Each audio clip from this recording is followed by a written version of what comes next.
Hello everyone. आज मैं आपको सेटल पॉइंट के बारे में बताऊंगी जो गेम थ्योरी का पार्ट है। एग्ज़ाम में ये क्वेश्चन बहुत आता है और बहुत आसान है। तो सबसे पहले तो आपको गेम थ्योरी समझना ज़रूरी है। गेम थ्योरी बेसिकली क्या होती है? एक ऐसी गेम होती है जिसमें दो या दो से ज़्यादा प्लेयर्स होते हैं। कोई ना कोई एक प्लेयर जीतता है और बाकी के प्लेयर्स हार जाते हैं। वो जीतते और हारते क्यों हैं? According to their strategies. और वो दो तरह की स्ट्रैटेजीज़ अडॉप्ट करते हैं। एक होती है प्योर स्ट्रैटेजी, एक होती है मिक्स स्ट्रैटेजी।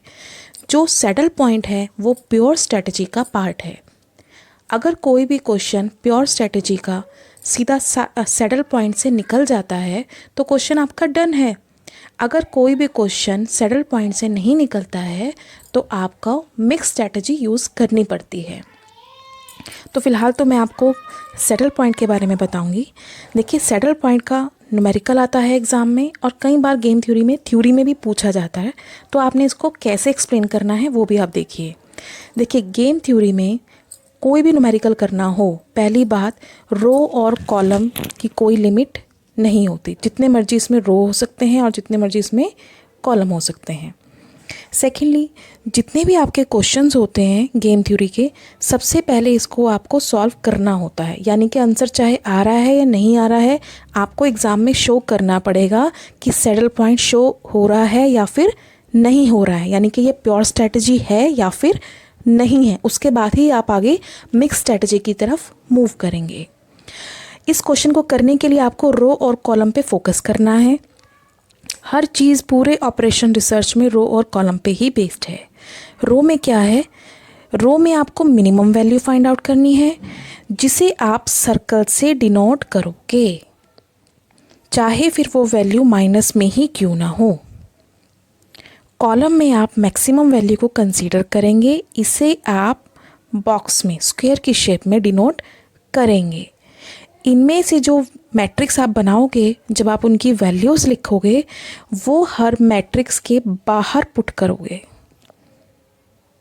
मैट्रिक्स के बाहर, आउटसाइड। उसके बाद जो उसमें कॉमन वैल्यू होंगी उसे आप डिनोट करोगे सर्कल और बॉक्स। यानी कि जिस वैल्यू में सर्कल भी आए और बॉक्स भी आए वही आपका सेटल पॉइंट है। सिर्फ छोटा सा ही क्वेश्चन है, लेकिन इसको याद रखने के लिए आपको एक चीज़ और ध्यान रखनी पड़ेगी। आपको ध्यान रखना पड़ेगा एक रूल, ये थ्योरी में भी पूछा जाता है। उस रूल का नाम है मैक्सिमिन और मिनीमैक्स। ये क्या होता है? बेसिकली आपने सिंपल छोटी सी बात याद रखनी है। रो और कॉलम, रो में हम क्या देखते हैं? मिनिमम। कॉलम में हम क्या देखते हैं? मैक्सिमम। तो जो आपका सिंपल फंडा है वही याद रखें, बस इसको थोड़ा सा उल्टा कर दें। याद रखने की ट्रिक है ये कि रो में अगर मिनिमम होता है तो ये जिसके नाम के पीछे मिनिमम है वो आपका रो को डिनोट करेगा, जिसके नाम के पीछे मैक्सिमम है वो आपका कॉलम को डिनोट करेगा। क्योंकि आपने इतना तो पता ही है, ऑपरेशन रिसर्च में हर काम रो और कॉलम में होता है। रो में हमेशा मिनिमम और कॉलम में हमेशा मैक्सिमम वैल्यू ही फाइंड आउट की जाती हैं। बहुत से स्टूडेंट इसमें कंफ्यूज होते हैं और ये थ्योरी में आता ही आता है। इस चीज़ का आप ध्यान रखिए। इसके बाद आपको मैं बताती हूँ कि जब आप ये प्रिंसिपल कर लेंगे आपको क्वेश्चन कैसे करना है। सबसे पहली चीज़, आपको जो ये मैट्रिक्स गिवन है ना, इस मैट्रिक्स को बोलते हैं पे ऑफ मैट्रिक्स। पे ऑफ का मतलब होता है रिजल्ट, यानी कि दो प्लेयर खेल रहे हैं तो उनका जो आउटकम्स आया है वो इसमें लिखा जाता है, उसको ही बोला जाता है पे ऑफ।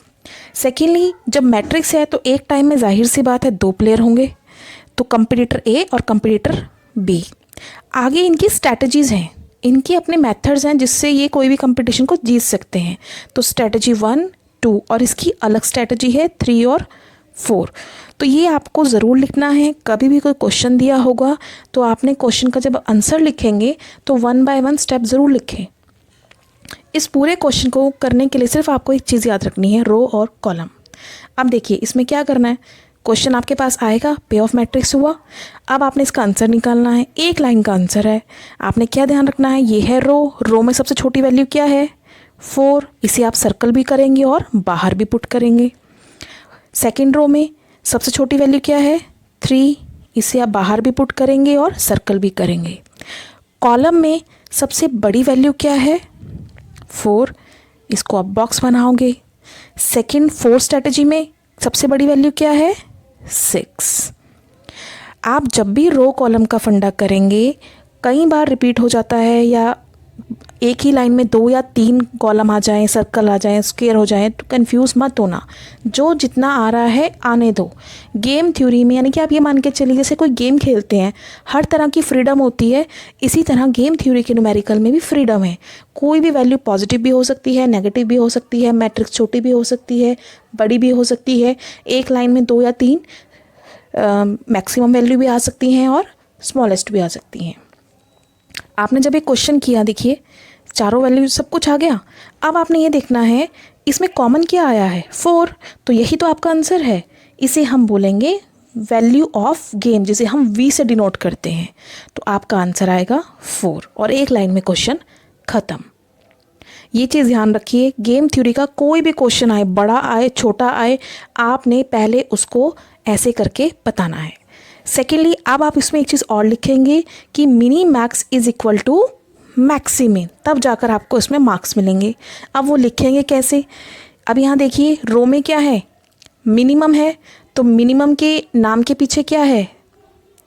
आपको पता है, जहाँ पर ये 4 वैल्यू है, ये देखिए यह मिनिमम है, मिनिमम आया।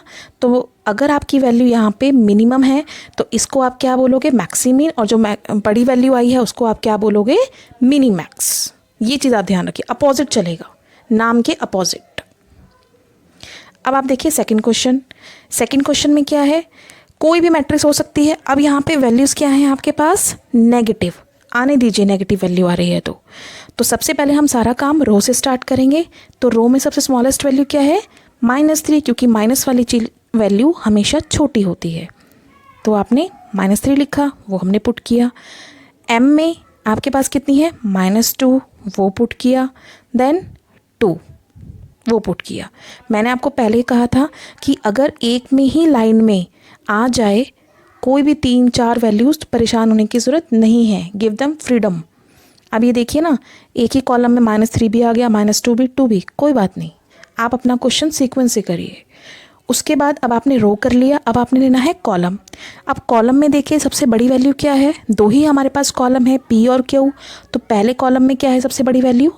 2, क्योंकि बाकी माइनस की वैल्यू छोटी होती हैं। और इसमें Q में सबसे बड़ी वैल्यू 4, तो हमने बाहर भी लिखना है और ऐसे भी पुट करना है। अब आप देखिए यहाँ पर एक कॉमन वैल्यू आया, कॉमन आंसर आया, दैट इज़ 2, जहाँ पे सर्कल भी है और स्क्वायर भी है। तो यही हो गया आपका वैल्यू ऑफ गेम, यानी कि minimax is equal to maximin. और अब यहाँ देखिए आप, रो में मिनिमम होता है, तो अब यहाँ पे मिनिमम कहाँ आ गया? पीछे की तरफ। तो इसको हम क्या बोलेंगे? मैक्सिमिन। दूसरे में हम क्या ढूंढते हैं? Maximum value. कॉलम में हमेशा मैक्सिमम वैल्यू, तो मैक्सिमम जिसके बैक में है उसका नाम क्या है? Mini max. तो ये भी आपको एग्जाम में शो करना पड़ेगा कि कौन सी वैल्यू मिनी मैक्स है और कौन सी मैक्सिमिन। और अब ये देखिए लास्ट क्वेश्चन। इस क्वेश्चन में क्या है आपके पास? ये देखिए, जब आप इस तरह का क्वेश्चन करेंगे तो आपको एक मैट्रिक्स दिखाई देगी। इस मैट्रिक्स में आपने चाहे जितनी मर्जी बड़ी मैट्रिक्स हो, आपने उसमें वैल्यूज़ निकालनी ही निकालनी है, चाहे वो क्वेश्चन जितना मर्जी हो। सॉल्व दिस क्वेश्चन हो या सॉल्व दिस सैडल पॉइंट हो या एनालाइज द क्वेश्चन हो, कुछ भी दिया हो, तो आपने सबसे पहले क्या करना है? वही रो में सबसे छोटा 1, अगेन इस रो में सबसे छोटा 1, फिर सबसे छोटा यहाँ पे थर्ड रो में। अगेन देखिए यहाँ पे 2 5 हैं, तो हमेशा जब कभी भी रिपीटेशन हो तो हमेशा पहले वाले को इम्पोर्टेंस मिलती है। उसके बाद फोर्थ रो में देखिए 0 आएगा किसी भी क्वेश्चन में, तो आपने 0 को भी कंसीडर करना है, चाहे फिर वो कहीं पर भी गिवन हो। ये हो गई आपकी रो की वैल्यू। अब आप देखिए कॉलम में, कॉलम में हमें क्या चाहिए? सबसे बड़ी वैल्यू, ये हुआ 6। इसमें फिर आपके पास क्या आएगा? 5, और इसके बाद सबसे बड़ी वैल्यू 7, उसके बाद सबसे बड़ी वैल्यू अगेन 7, और उसके बाद फिफ्थ में सबसे बड़ी वैल्यू 6। अब आप देख सकते हैं इसमें सबसे बड़ा हमारा जो आंसर है वो क्या आया है? 5, क्योंकि यहाँ पे सर्कल भी है और स्क्वायर भी है, तो वैल्यू ऑफ गेम आपका 5 आया है। इन केस अगर आपका कभी भी इस तरह की मैट्रिक्स में कोई भी क्वेश्चन ऐसा आ जाए जिसका कॉमन आ ही नहीं रहा है, दैट मीन्स वो प्योर स्ट्रेटजी नहीं है। उसमें आपको लिखना पड़ेगा this is not a pure strategy, that's why we are using mix strategy. Mix strategy का मैं आपको नेक्स्ट वीडियो में बताऊंगी। आई होप आपको समझ आया होगा। मैक्सिमम स्टूडेंट्स कंफ्यूज हो जाते हैं, गड़बड़ करते हैं, मत करिए। 10 मार्क्स फ्री फंड के हैं, इतना बड़ा क्वेश्चन बच्चे मिक्स स्ट्रेटजी से करना स्टार्ट करते हैं। पहले हर क्वेश्चन को आप सेटल पॉइंट से प्रूफ करिए, शो करिए it is equal to minimax और मैक्सिमिन और नॉट इक्वल टू, ये शो करें, उसके बाद आगे चलें। इस तरह का क्वेश्चन अगर एग्ज़ाम में आ जाए तो आपके तो फुल मार्क्स हैं। आई होप आपको क्लियर हुआ होगा। नेक्स्ट वीडियो में आपको और बताऊंगी। Thanks for watching my video.